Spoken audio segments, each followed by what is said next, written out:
ابو حمید Saadi رضی اللہ عنہ نے بیان کیا کہ ہم غزوہ تبوک کے لیے نبی کریم صلی اللہ علیہ وسلم کے ساتھ جا رہے تھے۔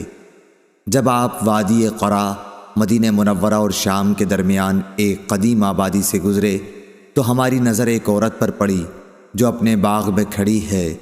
رسول اللہ صلی اللہ علیہ وسلم نے صحابہ رضی اللہ عنہم سے فرمایا کہ اس کے پھلوں کا اندازہ لگاؤ کہ اس میں کتنی کھجور نکلے گی۔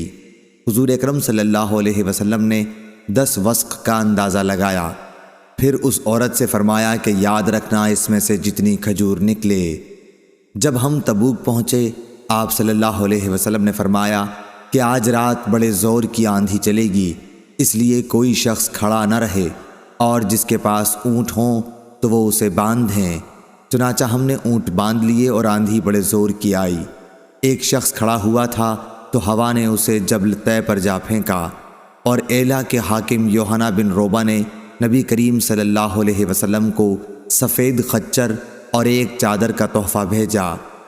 حضور صلی اللہ علیہ وسلم نے تحریری طور پر اسے اس کی حکومت پر برقرار رکھا۔ پھر جب وادی قرا واپسی میں پہنچے تو آپ نے اسی عورت سے پوچھا کہ تمہارے باغ میں کتنا پھل آیا تھا؟ اس نے کہا آپ صلی اللہ علیہ وسلم کے اندازے کے مطابق 10 وسق آیا تھا۔ اس کے بعد رسول اللہ صلی اللہ علیہ وسلم نے فرمایا کہ میں مدینے جلد جانا چاہتا ہوں، اس لیے جو کوئی میرے ساتھ جلدی چلنا چاہے وہ میرے ساتھ جلد روانہ ہو۔ پھر جب ابن بکار امام بخاری رحمہ اللہ کے شیخ نے ایک ایسا جملہ کہا جس کے معنی یہ تھے کہ مدینہ دکھائی دینے لگا تو آپ نے فرمایا کہ یہ ہے طابہ۔ پھر آپ نے احد پہاڑ دیکھا تو فرمایا کہ یہ پہاڑ ہم سے محبت رکھتا ہے اور ہم بھی اس سے محبت رکھتے ہیں۔ پھر آپ نے فرمایا کیا میں انصار کے سب سے اچھے خاندان کی نشاندہی نہ کروں؟ صحابہ رضی اللہ عنہم نے عرض کی کہ ضرور کیجئے۔ آپ نے فرمایا کہ بنو نجار کا خاندان، پھر بنو عبد الاشہل کا خاندان، پھر بنو سعدہ کا، یا یہ فرمایا کہ بنی حارث بن خزرج کا خاندان، اور فرمایا کہ انصار کے تمام ہی خاندانوں میں خیر ہے۔ صحیح بخاری حدیث نمبر 1481۔ اور سلیمان بن بلال نے کہا کہ مجھ سے عمروں نے اس طرح بیان کیا کہ پھر بنی حارث بن خزرج کا خاندان اور پھر بنو سعدہ کا خاندان۔ اور سلیمان نے سعد بن سعید سے بیان کیا، ان سے عمارہ بن غزنیہ نے، ان سے عباس نے، ان سے ان کے باپ سہل نے کہ نبی کریم صلی اللہ علیہ وسلم نے فرمایا احد وہ پہاڑ ہے جو ہم سے محبت رکھتا ہے اور ہم اس سے محبت رکھتے ہیں۔ ابو عبداللہ قاسم بن سلام نے کہا کہ جس باغ کی چہار دیواری ہو اسے حدیقہ کہیں گے، اور جس کی چہار دیواری نہ ہو اسے حدیقہ نہیں کہیں گے۔ صحیح بخاری حدیث نمبر 1482۔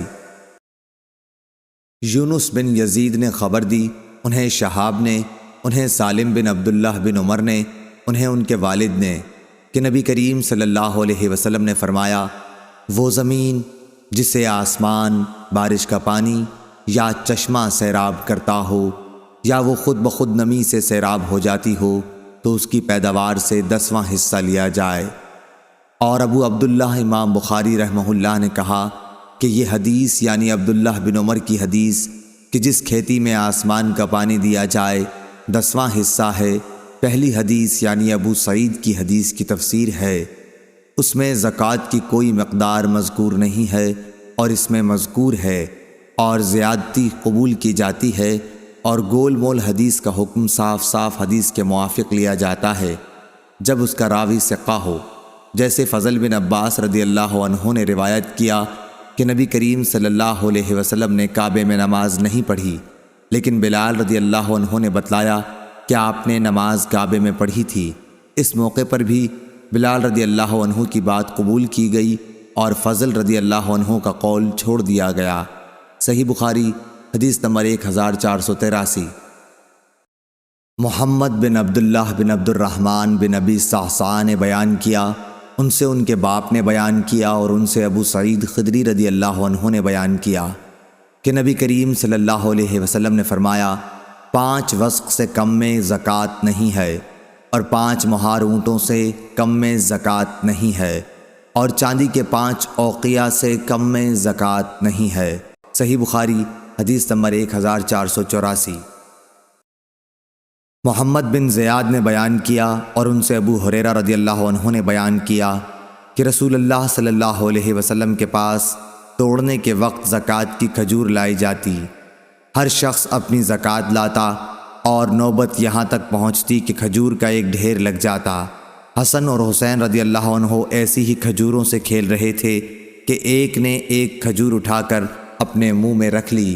رسول اللہ صلی اللہ علیہ وسلم نے جو ہی دیکھا تو ان کے منہ سے وہ کھجور نکال لی اور فرمایا کہ کیا تمہیں معلوم نہیں کہ محمد صلی اللہ علیہ وسلم کی اولاد زکوٰۃ کا مال نہیں کھا سکتی؟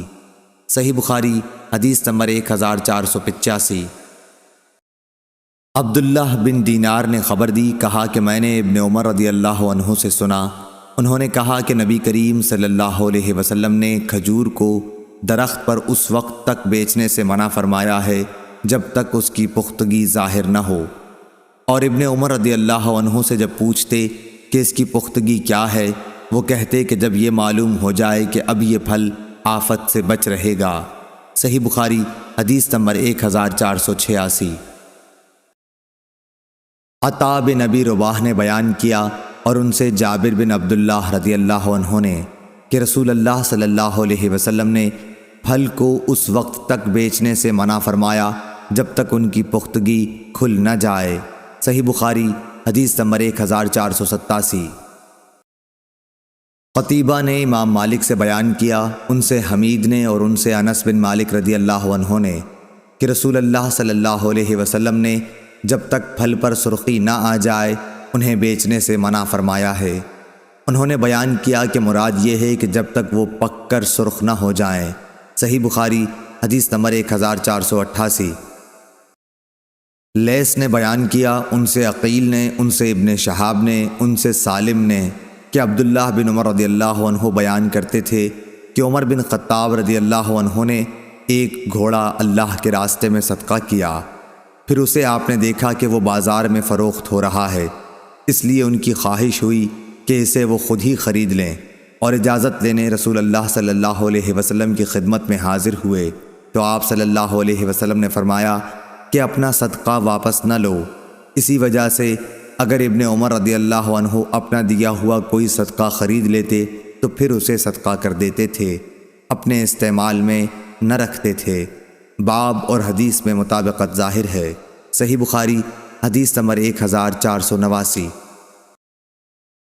امام مالک بن انس نے خبر دی، انہیں زید بن اسلم نے اور ان سے ان کے باپ نے بیان کیا کہ میں نے عمر رضی اللہ عنہ کو یہ کہتے سنا کہ انہوں نے ایک گھوڑا اللہ تعالیٰ کے راستے میں ایک شخص کو سواری کے لیے دے دیا، لیکن اس شخص نے گھوڑے کو خراب کر دیا، اس لیے میں نے چاہا کہ اسے خرید لوں۔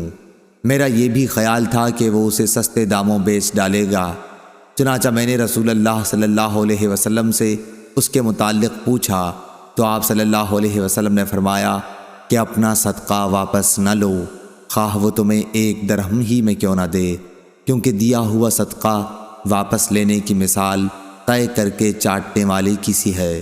صحیح بخاری حدیث نمبر 1490۔